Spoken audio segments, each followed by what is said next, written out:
அமெரிக்காவுக்கும் ஈரானுக்கும் இடையில் இப்பொழுது ஒப்பந்தம் எட்டப்பட்டிருப்பதாக செய்திகள் வெளிவந்து கொண்டிருக்கின்றன. சர்வதேச ஊடகங்கள் பலவற்றினுடைய செய்தியின் அடிப்படையில் இப்பொழுது ஒப்பந்தம் எட்டப்பட்டிருப்பதாக தெரிவிக்கப்படுகிறது. ஏற்கனவே எகிப்து இந்த ஒப்பந்தம் எப்படியாவது எட்டப்பட்டே தீர வேண்டும், இன்றைய காலகட்டத்தில் அது மிக முக்கியமானது என்ற ஒரு கோரிக்கையை முன்வைத்திருந்த நிலையில் இப்பொழுது அந்த ஒப்பந்தம் எட்டப்பட்டிருப்பதான செய்திகள் வெளிவந்து கொண்டிருக்கின்றன. குஸ்மா ஒப்பந்தம் என்பது கனடாவை பொறுத்தவரையில் இன்றியமையாத ஒரு தேவையாக இருக்கின்றது. ஆனால் அமெரிக்க ஜனாதிபதி பேரம் பேசலுக்காக இப்பொழுது மிக முக்கியமாக இந்த குஸ்மா ஒப்பந்தம் என்பது தனக்கு தேவையில்லாத ஒன்று என்றும் அமெரிக்காவினால் இதன் மூலமாக எந்தவித பயனையும் பெற முடியவில்லை என்ற கருத்துக்களை தொடர்ந்து விதைத்து வருகின்றார். நிச்சயமாக அவர்கள் அந்த முதலே அவர்களுடைய இந்த அணு நிலையங்கள் என்பன கண்காணிப்பில் இருந்தன. வீடியோ கேமரா 24 மணித்தியால வீடியோ கேமரா கண்காணிப்புகளில் ஐக்கிய நாடுகள் சபையின் அணு ஆயுத சபையால் பார்வையிடக்கூடிய மாதிரியும் எந்த நேரத்திலும் செல்லக்கூடிய மாதிரியுமான நிலையில் இருந்தது. அந்த விவகாரத்தில் உண்மையிலேயே இந்த போர் என்பது தேவையில்லாமல் இருந்திருந்தது என்றால் ஒபாமா செய்திருந்த ஒப்பந்தம் என்பது எப்பொழுதுமே அங்கே சென்று பார்க்கக்கூடியதாகவும் அவற்றை ஆராயக்கூடியதாகவும் இருந்த பொழுதும் இது ஒரு வலிந்த கபட நடவடிக்கையாக ஏற்பட்ட போர். இந்த ஆளில்லா களங்களின் செயற்பாடுகள் நிச்சயமாக இஸ்ரேலுக்கு பெருத்த தலையடியாக இருக்கும் என்றால் ஒரு நிலத்தை கைப்பற்றுவது என்பது இலகு, அதை தக்க வைப்பது என்பதுதான் அந்த புவியியல் ரீதியிலான போரியல் வரலாற்றில் அவை எவ்வாறான பின் விளைவுகளை கொண்டு வந்தன என்பதற்கான உதாரணங்களாக இருக்கின்றன. இப்பொழுது உள்ள போரியல் கலை மாற்றத்தின் பிரகாரம் அங்கே அவருடைய ஃபிளீட்ஸ், அதாவது கடல் நகரங்களே அங்கே இருக்கின்றன. அதாவது ஒவ்வொரு கடற்படை தாங்கி கப்பல்கள், விமான தாங்கி கப்பல் படையணியில் 5000 இருந்து 6000 வீரர்கள் அந்த பாரிய ஒரு கப்பல் பணியாற்றுகின்றவர்களாக இருக்கின்றார்கள். அத்தோடு இருக்கின்ற துணை நாசகரி கப்பல்கள் போன்றவற்றுடன் நினைத்து பார்த்தால் ட்ரோன் தாக்குதல்கள் அல்லது ஏவுகணை தாக்குதல்கள் அவற்றின் மீது நடத்தப்பட்டால் அதன் மூலம் அவர்கள் சந்திக்க போகின்ற அழிவு என்பது பாரதூரமாக இருக்கும் என்பதை அவர்கள் அறிந்தவர்களாக இருக்கின்றார்கள். என்றால் ஒரு ட்ரோன் தாக்குகின்ற பொழுது அதை இலகுவாக தாக்கலாம். சில வேளைகளில் 100 ட்ரோன்கள் ஏவிவிடப்படுகின்ற பொழுது சில வேளைகளில் அவற்றை கூட அழிக்கக்கூடியதாக இருக்கும். ஆனால் அவை பல நூற்றுக்கணக்கில் ஏவிவிடப்படுகின்ற பொழுது இந்த கப்பலை தாக்கக்கூடிய சாத்தியம் என்பது இலகுவாக இருக்கும். $4 மில்லியன் பெறுமதியான பேட்ரியோட்டிக் எனப்படுகின்ற மிசைலை ஒரு 4000 அல்லது $5000 பெறுமதியான ஒரு ஆளில்லா விமானத்துக்கு எதிராக ஏவுகின்ற பொழுது ஏற்படுகின்ற செலவுகள் மற்றும் அவற்றின் கையிருப்பு குறைவு போன்றவையெல்லாம் அவர்களுக்கு அவ்வாறான ஒரு சாத்தியத்தை கூட்டியுள்ளது. அந்த வறுமை நிலையில் இருந்து மீளக்கூடிய நாடுகளாக பல நாடுகளும் இருக்கும். அதிலும் குறிப்பாக ஸ்ரீலங்கா என்பது உல்லாச பயணத்துறையை நம்பி இருக்கின்ற நாடு. அது மீள வேண்டுமானால் இந்த போர் நிற்க வேண்டும். அது நிச்சயமாக பல நாடுகளுக்கும் அது இவ்வாறான வகையில் ஒரு பெரிய உதவியாக இருக்கும். நிச்சயமாக பொருளாதார திறப்பு இருக்கும்.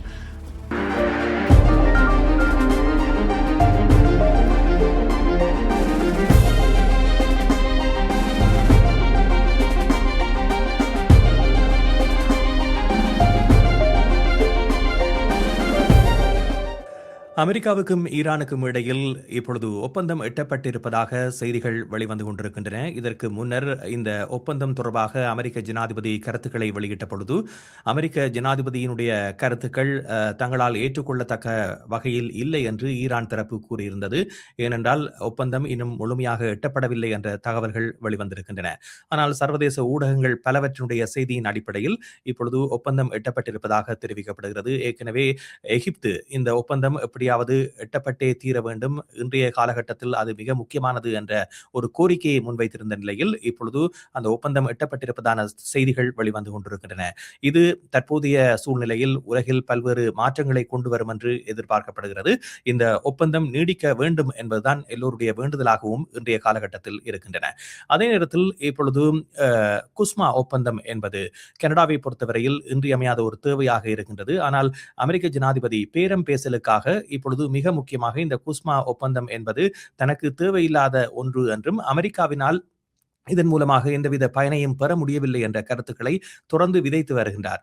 இந்த ஒப்பந்தம் எட்டப்பட வேண்டியதன் நோக்கம் குறித்து மெக்சிகோ மற்றும் கனடா ஆகிய நாடுகள் தங்களுடைய கருத்துக்களை வெளியிடுகின்ற பொழுது அமெரிக்க ஜனாதிபதி இவ்வாறான கருத்துக்களை தெரிவிப்பதன் மூலமாக எதை சாதிக்க நினைக்கின்றார் என்ற கேள்வி பொருளாதார வல்லுநர்கள் மத்தியில் எழுந்திருப்பது காணக்கூடிய ஒன்றாக இருக்கின்றது. இவர் இந்த அமெரிக்கா கூடுதலான நன்மைகளை பெற வேண்டும் என்ற நோக்கத்தில் தான் இந்த கருத்துக்களை தெரிவிப்பதாக கருத்துக்களை கூறி வருகிறார்கள். இதே நேரத்தில் டரிஃப் என்ற விடயம் தொடர்ந்தும் கனடாவுக்கு மிகவும் தற்போதைய சூழலில் பாதிப்பை ஏற்படுத்தக்கூடிய ஒன்றாகத்தான் பார்க்கப்படுகிறது. இருந்த போதிலும் அதனை பின்தள்ளி ஏனைய விடயங்கள் இப்பொழுது முன்னிலை பெற்றிருப்பதை பார்க்கக்கூடியதாக இருக்கின்றது. இந்த விடயங்கள் தொடர்பாகத்தான் இன்றைய நிகழ்ச்சியில் பேச இருக்கின்றோம். இப்பொழுது எங்களோட ஆய்வாளர் சுரேஷ் சர்மா இணைந்திருக்கின்றார். அவரை சந்திக்கின்றோம். வணக்கம் சுரேஷ். வணக்கம். வணக்கம் ராம். வணக்கம் நேயர்களே. வணக்கம் சுரேஷ். வணக்கம் ராம். வணக்கம் நேயர்களே. ஆமாம், குறிப்பாக இந்த ஒப்பந்தம் எப்பொழுது எட்டப்படும் என்ற கேள்வி பலர் மத்தியில் இருந்தது. அமெரிக்க ஜனாதிபதி தெரிவித்து வருகின்ற கருத்துக்கள் சாத்தியப்படுமா என்ற கேள்விகள் கூட அண்மைய நாட்களில் எழுந்ததை பார்க்கின்றோம். அவர் மீது ஒரு சந்தேக கண் கொண்டு பார்க்கக்கூடியவர்களாக பலரும் இருந்திருக்கின்றார்கள். குறிப்பாக அவர் முன்னுக்கு பின் முரணான கருத்துக்களை தெரிவித்ததன் ஊடாக இது சில வேளைகளில் சாத்தியமற்று போகலாம் என்றும், அமெரிக்கா இது வேண்டுமென்றே சொல்லுகின்ற ஒரு கருத்தாகவும் இருந்தாலும் கூட இப்பொழுது அது எட்டப்பட்டிருப்பதான செய்திகள் வெளிவந்திருப்பதை நீங்கள் எப்படி பார்க்கின்றீர்கள்? இதன் மூலமாக உலகம் அடையக்கூடிய நன்மைகள் ஒரு நிலைபெறான தன்மையை கொண்டு வருமா, தொடர்ந்து இது நிலைத்து நிற்கக்கூடிய ஒரு வழிவகையை ஏற்படுத்துமா போன்ற கேள்விகள் இருக்கின்றன. இதற்கு உங்களுடைய பதில் எப்படி இருக்கிறது? நிச்சயமாக 39 தடவைகள் டொனால்ட் ட்ரம்ப் அவர்கள் இதோ எட்டி விட்டோம் என்று கூறிய ஒப்பந்தம் தற்பொழுது அந்த ஒரு ஒப்பந்த வடிவுக்கு வந்திருக்கின்றது. அதாவது மாதிரி நகல் தயாரிக்கப்பட்டிருக்கின்றது. இந்த 2 நாடுகளும் அதனை ஏகோபித்தமாக அந்த ஆமோதித்திருக்கின்றன. அவ்வாறான ஒரு நகல் தயாரிக்கப்பட்டிருக்கின்றது என்று. அந்த நகலில் கையெழுத்திடப்படுவதுதான் இனி உள்ள விடயமாக இருக்கும் என்ற நம்பிக்கை இருந்த பொழுதும் அதில் 5 முக்கிய விடயங்களை நாங்கள் தொட்டு செல்லலாம். குறிப்பாக இந்த விவகாரத்தில் முக்கியமாக இந்த ஹோமஸ் நீரிணை என்பது திறக்கப்படும். ஈரான் அந்த நீரிணை திறக்கப்படுவதில் எந்த விதமான ஒரு தடையையும் விதிக்காமல் அது திறக்கப்படும். இதற்கு ஈடுணையாக இதுவரை காலமும் தடை செய்யப்பட்ட ஈரானின் சொத்துக்களை அது பெறுவதற்கான நடவடிக்கைகளை அமெரிக்கா மேற்கொள்ளும். $20 பில்லியன் மேலான ஈரானின் சொத்துக்கள் வெளிநாடுகளில் தடை செய்யப்பட்டுள்ளன. அதனை அது விடும். அத்துடன் அந்த மூன்றாவதாக இந்த பொருளாதார தடை என்பது ஒரு நீக்கப்படக்கூடிய தன்மையை கொண்டு வருவதாகவும் இருக்கும். அத்தோடு இந்த விவகாரம் என்பது ஒரு 60 நாள் ஒரு போர் நிறுத்த ஒப்பந்தத்திற்குள் செல்கின்றது. அந்த 60 நாட்களுக்குள் இது எல்லாம் அந்த நடைமுறைகள் சாத்தியப்பாடுகள் பார்க்கப்பட்டு அதன் பிறகு இந்த ஒரு நிரந்தர ஒப்பந்தம் எட்டப்படும். அத்தோடு இந்த ஈரான் அணு ஆயுத விவகாரத்தில் ஒரு தெஹ்ரான் ஒப்பந்தம் என்ற பெயரில் ஒரு ஒப்பந்தத்திற்கு வருவதற்கான முஸ்தீப்புகளும் எவ்வாறான விடயங்கள் அதில் உள்ளடக்கப் போகின்றன என்பதை தெஹ்ரான் அறிவிப்பதாகும். அதாவது நிச்சயமாக அவர்கள் அந்த முதலே அவர்களுடைய இந்த அணு நிலையங்கள் என்பன கண்காணிப்பில் இருந்தன. வீடியோ கேமரா 24 மணித்தியால வீடியோ கேமரா கண்காணிப்புகளில் ஐக்கிய நாடுகள் சபையின் அணு ஆயுத சபையால் பார்வையிடக்கூடிய மாதிரியும் எந்த நேரத்திலும் செல்லக்கூடிய மாதிரியுமான நிலையில் இருந்தது. அந்த விவகாரத்தில் உண்மையிலேயே இந்த போர் என்பது தேவையில்லாமல் இருந்திருந்தது என்றால் ஒபாமா செய்திருந்த ஒப்பந்தம் என்பது எப்பொழுதுமே அங்கே சென்று பார்க்கக்கூடியதாகவும் அவற்றை ஆராயக்கூடியதாகவும் இருந்த பொழுதும் இது ஒரு வலிந்த கபட நடவடிக்கையாக ஏற்பட்ட போர். எனினும் இந்த இனிவரப் போகின்ற ஒப்பந்தம் எவ்வாறு இருக்கும் என்பது நிச்சயமாக ஈரானின் சாதகமாக இருக்கும் என்பதுதான் எதிர்பார்ப்பாக இருக்கின்றது. ஈரான் அணு ஆயுதம் செய்யாது என்கின்ற உத்தரவாதத்துடன் அல்லது செறிவூட்டாது, யுரேனியத்தை செறிவூட்டாது என்கின்ற உத்தரவாதத்துடன் அதன் அணு மின் நிலையங்கள் போன்றவை இயங்குவதற்கான ஒரு ஒப்பந்தமாக இருக்கும். இந்த 5வது தான் முக்கிய புள்ளியாக இருக்கின்றது என்றால் ஈரானை சுற்றியுள்ள நாடுகளில் இருந்து அமெரிக்க படைகள் வெளியேற்றப்படும். அந்த 5 கோரிக்கைகளும் நிறைவேற்றப்படுமாக இருந்தால் இந்த ஒப்பந்தம் என்பது நீண்டு நிலைக்கக்கூடிய ஒப்பந்தமாக இருக்கும். இப்பொழுது உள்ள கேள்வி என்னென்றால் யார் வெற்றி பெற்றார்கள் என்பது. வெற்றி பெற்றது ஈரான் என்பதுதான் இப்பொழுது நிலைமையில் இந்த ஒப்பந்த நகலங்களுக்கு தெரிவிக்கின்றது. சரி, இந்த நிலையில் மிக முக்கியமான ஒரு கேள்வியாக இருக்க போவது என்றால் இஸ்ரேலினுடைய நிலை என்ன என்ற ஒரு கேள்வி. ஏனென்றால் இந்த போரில் அமெரிக்காவை இழுத்துவிட்டது இஸ்ரேல் என்று கூறப்பட்ட நிலையில் இப்பொழுது இஸ்ரேல் இந்த ஒப்பந்தம் எட்டப்பட்டிருக்கின்ற விடயத்தை எவ்வாறு பார்க்கும் என்று நீங்கள் கருதுகின்றீர்கள்? தொடர்ந்து வருகின்ற நகர்வுகள் இஸ்ரேல் தரப்பிலிருந்து அமெரிக்கா மீதும் ஈரான் மீதும் எவ்வாறானதாக இருக்கும் என்று நீங்கள் கருதுகிறீர்கள்? இல்லை, இது மிகவும் முக்கியமான கேள்வி ராம். நன்றி. என்ன காரணம் என்று சொன்னால் இப்பொழுது லெபனான் வரை ஊடுருவிய தரப்பாக இஸ்ரேல் இருக்கின்றது. இந்த போரை தவிர ஈரான் போருக்கான காரணியாக இருந்தது இந்த இஸ்ரேல் என்பதை விட உள்ளகமாக பல இடங்களை அதே நேரத்தில் கைப்பற்றிய நாடாகவும் இருக்கின்றது. அந்த கைப்பற்றிய பிரதேசங்களை தைக்கக்கூடிய நிலையில் அவர்கள் இருக்கின்றார்களா என்றால் தற்கால ட்ரோன் போர் முறைகள் அவர்களுக்கு சாதகமானதாக இல்லை. எனவே அது தொடர்பான ஒரு புரிதல் ஒப்பந்தம் நிச்சயமாக எட்டப்பட இருக்கின்றது. ஆனால் ஈரான் விவகாரத்தில் நிச்சயமாக அமெரிக்கா கற்பிதம் கொண்ட பாடம் என்னவென்று சொன்னால், இந்த இஸ்ரேலினுடன் நடவடிக்கைகள் அனைத்திலும் தாங்கள் அவதானமாக இருக்க வேண்டும், அல்லது இஸ்ரேல் எவ்வாறான கபட நாடகம் ஒன்றில் தங்களை ஈடுபடுத்தி இருக்கின்றது என்பது. இதில் ஈடுபடுவதற்கு இஸ்ரேலுக்கு 2 காரணங்கள் இருந்தன. ஒன்று, இந்த ஜெப்ஸ்டின் ஃபைல்கள் கோப்புகள் திறக்கப்பட்டால் அதில் இஸ்ரேலின் மொசாட் தான் பின்னணியில் என்று தற்செயலாக கூட நாங்கள் அவ்வாறு ஒரு ஊகத்தில் தான் இந்த ஊடகங்கள் கூறுகின்ற ஊகத்தின் அடிப்படையில் கூறுகின்றோம். அவ்வாறு அறியப்பட்டால் அவர்களுடைய இடைவெளிகள் பெருக்கும் என்கின்ற ஒரு அபாயத்தையும், அதேவேளை இந்த போரின் மூலம் தங்களுக்கு இடையான நெருக்கத்தை கூட்டி இந்த ஈரானின் சார்பான நிலையை இரு தரப்பும் ஒரே நிலைப்பாடில் இருப்பதால் அதன் மூலம் ஈரான் மீதான தாக்குதலை நடத்தி அதில் வெற்றி கொள்வதோடு தங்களுடைய அகண்ட இஸ்ரேல் என்கின்ற திட்டத்தையும் கொண்டு செல்வது. இப்பொழுது 2 திட்டங்களுமே இட்டுக்கட்டான நிலை என்கிற நிலைக்கு வந்திருக்கின்றது. இது தொடர்பான விவகாரங்கள் விரைவில் ஆராயப்படும், அல்ல அது தொடர்பான ஒப்பந்தங்கள் ஏற்படுத்தப்படும். ஆனால் இந்த ட்ரோன் வார் எனப்படுகின்ற இந்த ஆளில்லா களங்களின் செயற்பாடுகள் நிச்சயமாக இஸ்ரேலுக்கு பெருத்த தலையடியாக இருக்கும். என்றால் ஒரு நிலத்தை கைப்பற்றுவது என்பது இலகு, அதை தக்க வைப்பது என்பதுதான் அந்த புவியியல் ரீதியிலான போரியல் வரலாற்றில் அவை எவ்வாறான பின் விளைவுகளை கொண்டு வந்தன என்பதற்கான உதாரணங்களாக இருக்கின்றன. எனவே அது போன்றது ஒரு உதாரணமாக இருக்கலாம். அதாவது ஏமன் கூட படையெடுத்து சென்று ரஷ்யாவை கைப்பற்றுவதாக ஹிட்லர் படையெடுத்து சென்ற பொழுதும் அவருக்கு எவ்வாறான பின்னடைவுகளை இந்த நிலத்தக்க வைத்தல் கொடுத்ததோ அல்லது கால்நடைகள் கொடுத்ததோ அது போன்றதொரு நிலைக்கு இவர்கள் தள்ளப்படலாம். இவ்வாறு இந்த ஈரானிய மற்றும் எதிர் சக்திகள் இஸ்ரேலுக்கு எதிரான செயற்பாட்டில் தொடர்ந்து இணைந்து செயற்பட்டால், எனவே இது தொடர்பான இன்னொரு ஒப்பந்தம் கூட அங்கே லெபனான் மற்றும் ஹிஸ்புல்லா மற்றும் இஸ்ரேலுக்கு இடையில் ஏற்படுவதோடு காசாவிற்கும் அவ்வாறான ஒப்பந்தம் ஏற்படுவதற்கான தருணங்கள் சில வேளைகளில் வரக்கூடிய சாத்தியக்கூறு உண்டு என்பதுதான் உண்மை. இதில் கூடுதலாக விட்டுக் கொடுப்புகளை 2 நாடுகளும் செய்திருந்தால் தான் இந்த ஒப்பந்தம் என்பது எட்டப்படும் என்பது எல்லோரும் தெரிந்த விடயம். இருந்த போதிலும் விட்டுக் கொடுப்புகளை கூடுதலாக செய்திருப்பவர்கள் என்று பார்த்தால் யாரை நீங்கள் குறிப்பிடுவீர்கள்? அமெரிக்கா. அவர்களுக்குரிய ஆபத்து என்னவென்று சொன்னால், இப்பொழுது உள்ள போரியல் கலை மாற்றத்தின் பிரகாரம் அங்கே அவர்களுடைய ஃபிளீட்ஸ், அதாவது கடை நகரங்களே அங்கே இருக்கின்றன.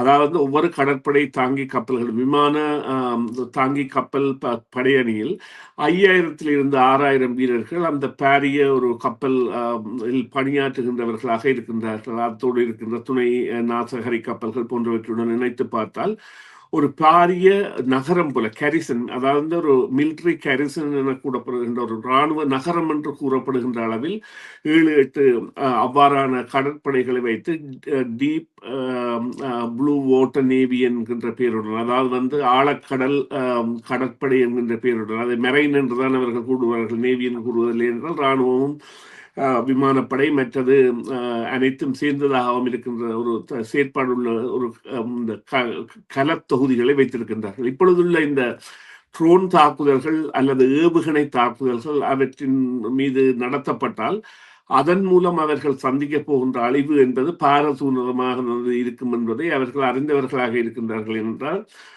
ஒரு ட்ரோன் தாக்குகின்ற பொழுது அதை இலகுவாக தாக்கலாம். சில வேளைகளில் 100 ட்ரோன்கள் ஏவி விடப்படுகின்ற பொழுது சில வேளைகளில் அவற்றை கூட அழிக்கக்கூடியதாக இருக்கும். ஆனால் அவை பல நூற்றுக்கணக்கில் ஏவி விடப்படுகின்ற பொழுது இந்த கப்பலை தாக்கக்கூடிய சாத்தியம் என்பது இலகுவாக இருக்கும்.